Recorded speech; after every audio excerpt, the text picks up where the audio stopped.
Someone just said something cruel to your face. Everyone heard it. Everyone is watching. Your face gets hot. Your heart pounds. Your hands curl into fists. Every instinct screams at you to fight back, to defend yourself, to prove you are not weak. But you don't. You say nothing. The room goes quiet. The person who insulted you shifts their weight. They laugh nervously. What, you got nothing to say? Still nothing. And then you look them dead in the eyes, calm, steady, unreadable, and you say, I need you to say that again. What happens next will change everything. Because here is what most people never learn until it is too late. The loudest person in the room is rarely the most dangerous. The one you should really fear. The one who says nothing at all. There is a name that echoes through Japanese history. A name that still makes martial artists pause and bow their heads. He lived in the early 1600s. He fought over 60 duels to the death. He never lost a single one. Not once. He is Miyamoto Musashi. Think about that for a moment. 60 battles against skilled warriors. Men trained from childhood to kill with a sword. Men who had already taken dozens of lives before they ever faced him. And Musashi walked away from every single fight. Alive, unbeaten. But here is what most history books do not tell you. Musashi was not the biggest man. He was not the strongest. He was not even the fastest. What made him unstoppable was something far more terrifying. His silence. He barely spoke. He watched, he waited, he listened. And when everyone else was busy showing off, proving themselves, getting angry, losing control, Musashi was learning everything about them. Their breathing, their footwork, their fears, their tells. And then in the space between one heartbeat and the next, he would end the fight. Not with rage, with precision, with patience. With the quiet understanding that most people are their own worst enemy. And all you have to do is let them prove it.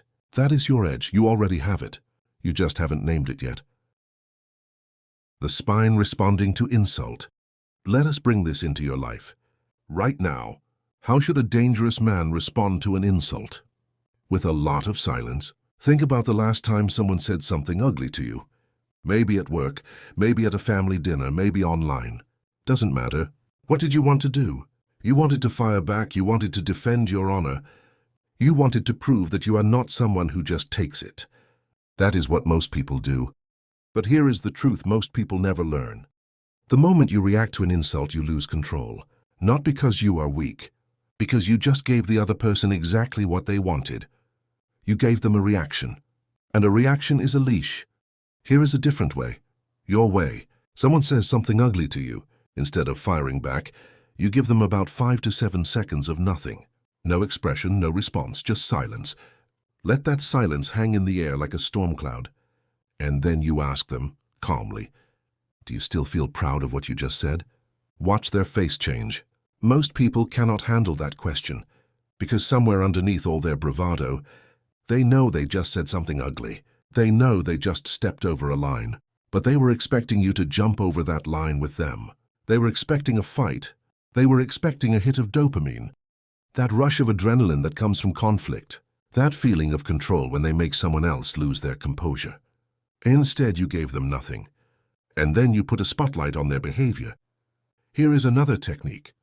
Even simpler. You look them in the eye and say, I need you to say that again. Say those exact words. I need you to repeat that. Try it once, just once. You will notice something fascinating. Most people cannot do it. They will stumble. They will mumble. They will say, you heard me. They will try to change the subject. They will laugh nervously and walk away. Why? Because they do not want to see their own ugliness highlighted. They do not want to hear their own cruel words come out of their mouth a second time. The first time they could pretend it was a joke. They could pretend they did not mean it that way. But the second time? There is no pretending. The ugliness is right there, out in the open, for everyone to see. And suddenly the game is not fun anymore. They look at you, and they realize something. You are not playing their game. You are playing your own. And your game has only one rule. You do not react, you observe, you wait. And when the moment is right, you move. Not with anger, with certainty. The psychology of silence, why it works for you. Let us get deeper into why this works, because understanding it makes you unstoppable. Human beings are desperate for feedback. When someone speaks to you, they expect a response. That is how social interaction works. That is how they feel safe. But when you give them nothing, when you just stand there calm and quiet looking at them, their brain starts to panic. They fill those blanks with their own fears. They think, why isn't he reacting? Is he planning something? Is he angrier than I thought? Is he dangerous? You did not say a single threatening word. You did not raise your voice. You did not clench your fist. But in their mind, you just became the most dangerous person in the room. That is the power of silence.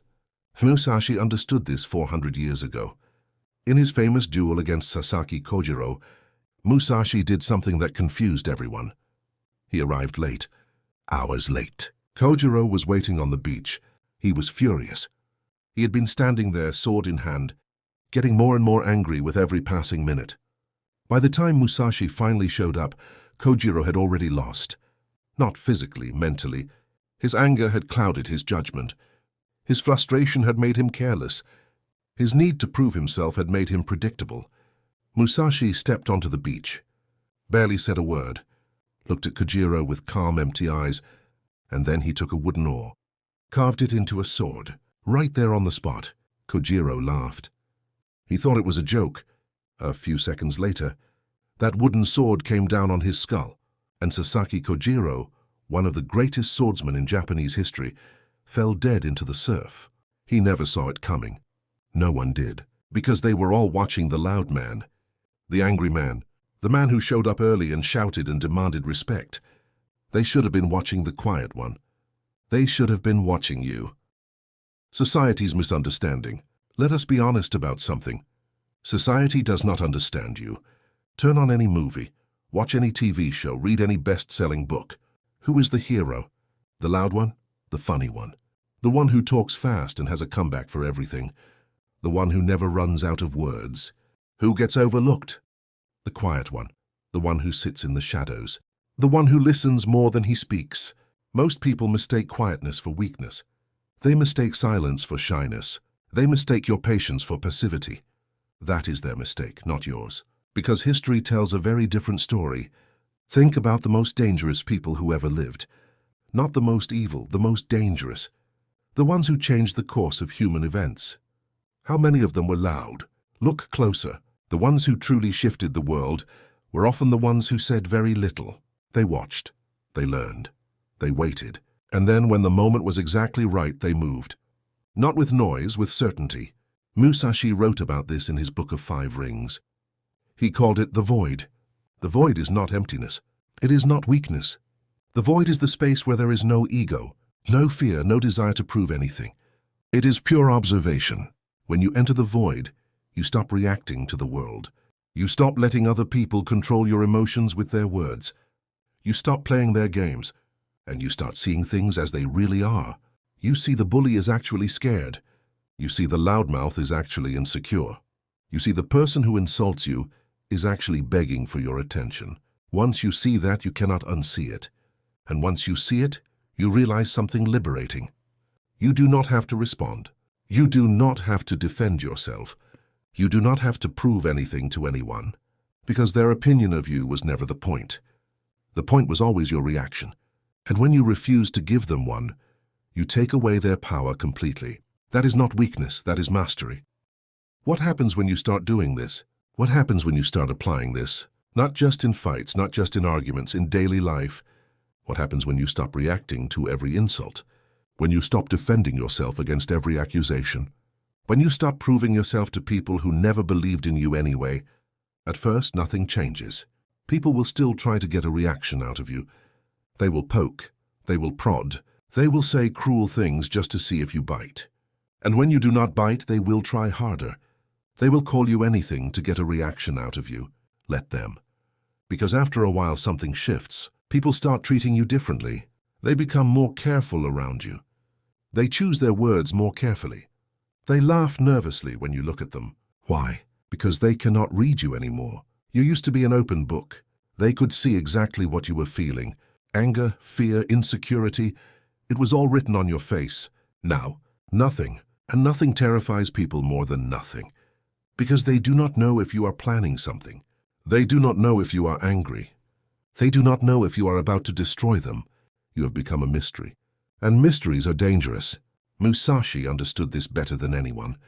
In his duels, he would sometimes show up early, sometimes late. Sometimes he would bring a wooden sword, sometimes a real one. Sometimes he would fight with two swords at once, sometimes with one. He never let his opponents predict him. He never gave them the comfort of knowing what he would do next. And because they could not predict him, they could not beat him. That is the secret. When you become unpredictable, you become unstoppable. And the fastest way to become unpredictable? Stop reacting. Stop telling people what you are thinking. Stop giving away your next move with your facial expressions, your tone of voice, your body language.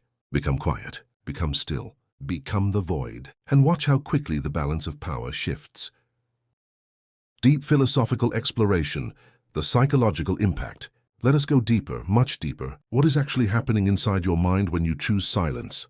And what is happening inside the mind of the person facing you? First, you. When you choose silence over reaction, you are doing something profound. You are breaking a pattern. Human beings are creatures of habit. We are wired to respond to stimuli. Someone shouts, we shout back. Someone insults, we insult back. Someone hurts, we hurt back.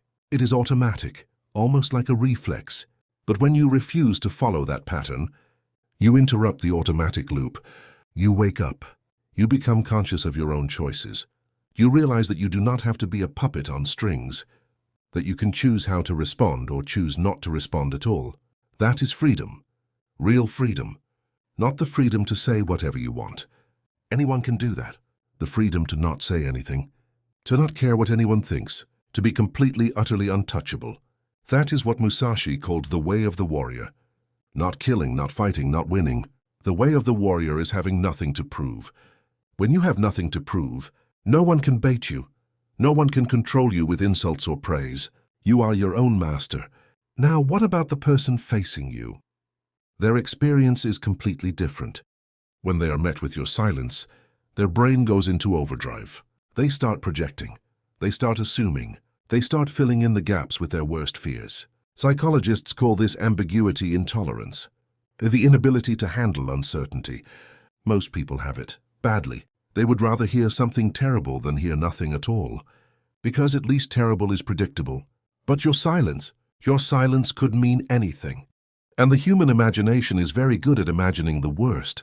So the person who insulted you starts imagining that you are planning revenge, that you are secretly recording them, that you are going to ruin their career, that you are dangerous.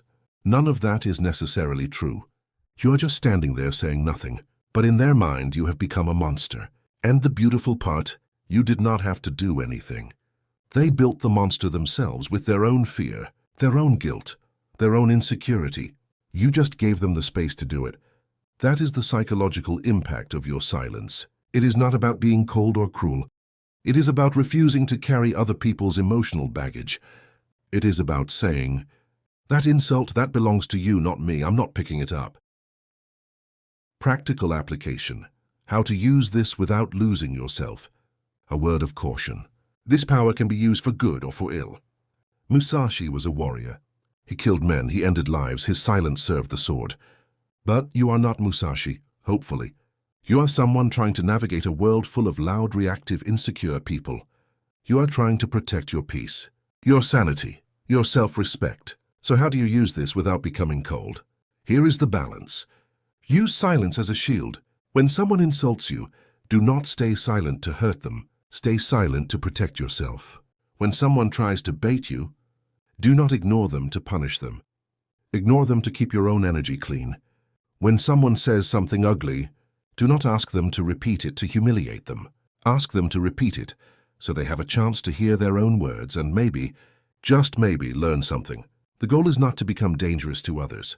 The goal is to become undangerable, unshakable, unmovable. No one can hurt you with words if you refuse to let those words land. No one can control you with insults if you refuse to play the game. No one can make you angry if you refuse to give away your power. That is the real victory. Not winning the argument, not proving you are right, not making the other person look stupid. It is keeping your peace every single time, and that dangerous man is what makes you truly powerful. Miyamoto Musashi died in 1645. He was old, tired, sick, On his deathbed, he wrote a short document, 21 Principles for Life. The last principle was simple. Respect the gods and Buddhas, but do not rely on them. Meaning, do not wait for someone else to save you. Do not wait for someone else to protect you. Do not wait for someone else to give you peace. You have to create it yourself.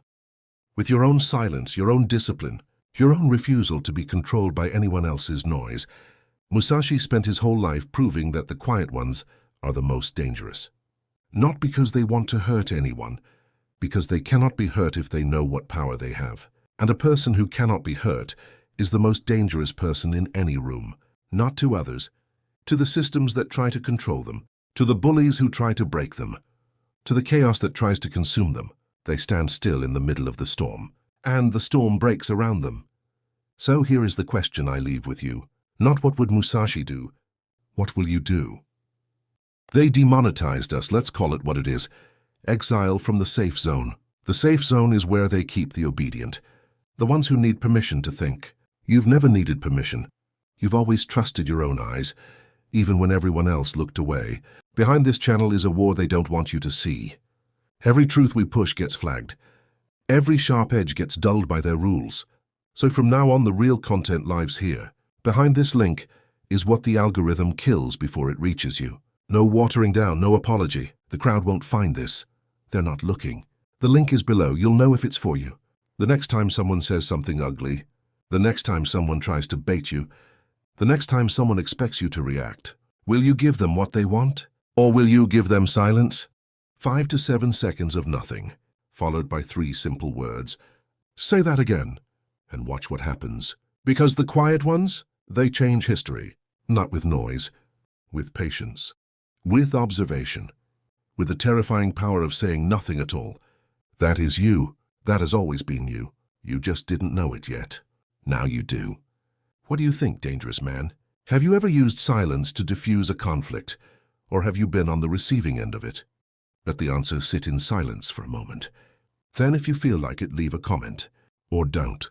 Either way, Musashi would approve.